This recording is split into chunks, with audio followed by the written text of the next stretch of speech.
Bang Mardhani. Ya. Ya lagi-lagi yang pertama semua akan indah pada waktunya. Man sobaro zafiro, siapa sabar dia akan menang. Dan saya setuju sama Zaki. Pak SBY ketemu Pak Prabowo tuh message-nya bagus sekali. Dua pemimpin bangsa, yang satu punya pengalaman, yang satu punya perjuangan dan akan menjabat, monggo, bagus.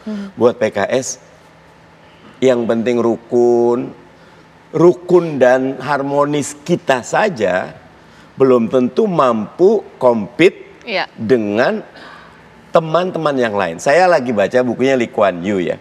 Lee Kuan Yew itu the man with the big ideas itu betul-betul mikirin gimana nih Singapura, the red dot, kita jauh lebih gede, jauh lebih besar. Ya, 280 juta pulau.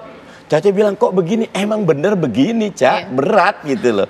Nah kalau mau kompetisi aja boleh, tapi how low can you go, kita berantem terus, demokrasi terus, tapi pendapatan kita mentok, akhirnya perut, akhirnya demokrasinya jadi prosedural, nggak substansial. Kita pengen ayo, angkatan kerja kita naik. Universitas kita betul-betul mampu untuk membuat inovasi.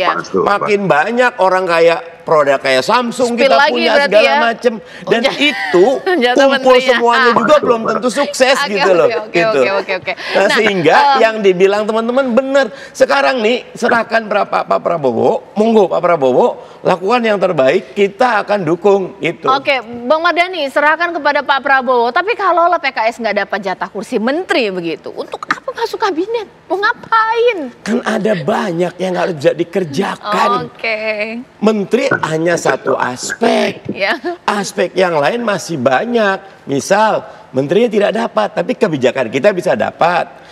Misal, posisi tidak dapat, tapi kepentingan umat Islam, karena PKS Partai Islam, bisa diwadahi.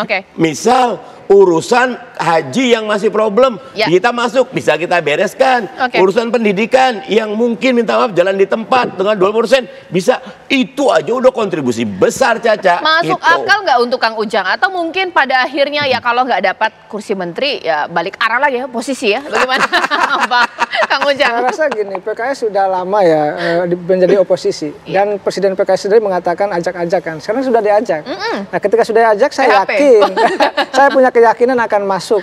Persoalannya adalah kuantitinya berapa. Ini yang mungkin dipertimbangkan oleh Pak Prabowo. Mungkin yang berdarah-darah lebih banyak, tapi yang masuk belakangan yang mungkin lebih kecil. Saya rasa itu akan dipertimbangkan oleh Pak Prabowo. Saya yakin ya. Tadi semangatnya sama. Jadi yang katakanlah di Pilpres yang menang dengan yang tadi yang baru bergabung, katakanlah ini akan semangat yang sama untuk membangun Indonesia, itu yang terpenting. Tapi persoalannya memang tadi keran undang-undangnya sudah direvisi kan, lalu format kabinetnya juga akan gemuk. Nah, dalam konteks mengisi di kabinet yang gemuk ini pasti akan ada power sharing, akan ada akomodasi kepentingan. Tetapi yang menjadi catatan saya, yang bagusnya dari Pak Prabowo dan catatan saya, ya tadi ingin mengisi kabinet-kabinet itu dengan orang-orang yang ahli. Nah, kita sepakat dengan Bang Mardhani, kita ini tidak punya inovasi yang luar biasa. Misalkan Amerika punya Google, kita belum punya, Bang. Oleh karena itu kita perlu pikirkan, ada lompatan-lompatan yang besar yang harus diisi oleh orang-orang yang hebat ya di kabinet nanti. Saya percaya itu nanti Pak Prabowo untuk membuat skema yang mengkalkulasikan bahwa orang-orang ahli ada di situ. Karena kalau kita tidak melakukan percepatan pembangunan, mohon maaf, kita akan tertinggal jauh dengan negara lain. Gitu. Kalau Bang Bestari Baru sepakat nggak dengan tadi sebelumnya Bang Mardhani mengatakan bahwa dapat atau tidak dapat kursi menteri tetap bersama dengan pemerintahan Prabowo Gibran, atau jangan-jangan realistis aja lah ya oposisi saja kalau nggak dapat kursi menteri, Bang Barus? Saya kira begini ya, sikap satu institusi itu haruslah dia firm gitu. Kalau dari awal sudah mengatakan gabung itu artinya mendukung pemerintahan yang baru yang terpilih, ya dukunglah. Dapat atau nggak dapat itu sebetulnya bukan sesuatu yang luar biasa yang harus dibahas gitu. Tapi komitmennya, jangan sampai kehilangan komitmen bahwa kita harus bersama-sama menata bangsa ke depan. Kan begitu tuh yang ditawarkan Pak Prabowo juga kan, yuk kita sudah selesai kompetisi, yuk kita sama-sama. Sama-sama itu bukan berarti harus dapat menteri, harus begini, harus begitu, tidak. Sama-sama aja berpandangan bahwa ke depan kita harus lebih baik.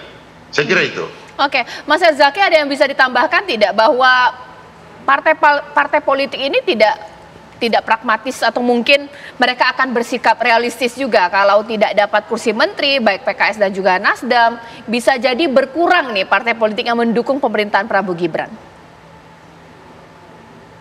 Ya begini Pak, ya Ketua Umum kami Mas Ahaye dalam beberapa kesempatan lalu menyampaikan ya kesamaan visi kami yang begitu dekat dengan Pak Prabowo karena apa? Melihat Pak Prabowo itu sebagai salah satu true leader atau statesman. Bagaimana yang dipikirkan dan dipersiapkan Pak Prabowo hari ini adalah generasi ke depan. Tidak berbicara mengenai next election. Nah inilah yang membuat kami meyakini setiap langkah yang beliau ambil pastilah yang terbaik untuk bangsa. Termasuk tadi mengajak teman-teman yang sebelumnya tidak bersama ketika Pilpres, ayo kita bergabung gitu ya. Dan kami meyakini ya, kenapa? Karena setiap parpol yang hari ini katakanlah ada di parlemen maupun yang tidak di parlemen pasti punya putra-putri terbaik. Ya, hari ini kita punya nih Pak, banyak sekali menurut kami dari berbagai partai yang profesional, yang punya rekam jejak yang luar biasa, yang punya integritas, dan kami meyakini juga punya loyalitas ke depannya dalam 5 tahun ke depan untuk sama-sama membangun bangsa ini.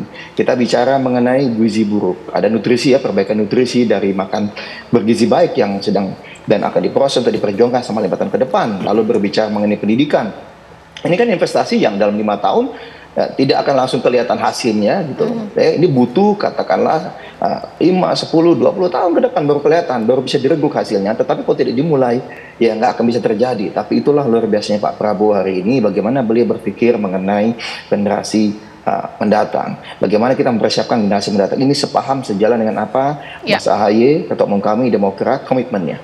Kader-kader Demokrat Pak di seluruh Indonesia sudah punya komitmen bersama dengan Ketua Umum. Dimanapun kami mendapatkan tugas dan tanggung jawab, kami akan amankan dan kawal betul pemerintahan ini. Jadi tidak mesti tadi sama kayak Bang Bestari, sama kayak Pak Mardhani, bahwa wah harus di kabinet berapa atau apa, enggak, banyak Pak ya, banyak hal yang bisa kita lakukan bersama dalam konteks kebijakan tadi, dalam konteks aspirasi konstituen, simpatisan. Nah itu kan bisa, dan yang paling penting gagasan-gagasan besar tadi untuk mempersiapkan generasi penerus kita. Ingat Mbak, kita ada middle income trap ya menjadi isu hari ini. Lalu kemudian kita juga ada yang namanya SDGs 2030, ada Sustainable Development Goals yang ingin kita capai 2030 sehingga 2024 sampai 2029 ini kan menjadi penghantar yang sangat penting, momentum yang sangat penting. Dan kita punya Indonesia Emas 2045 yang ingin kita capai juga.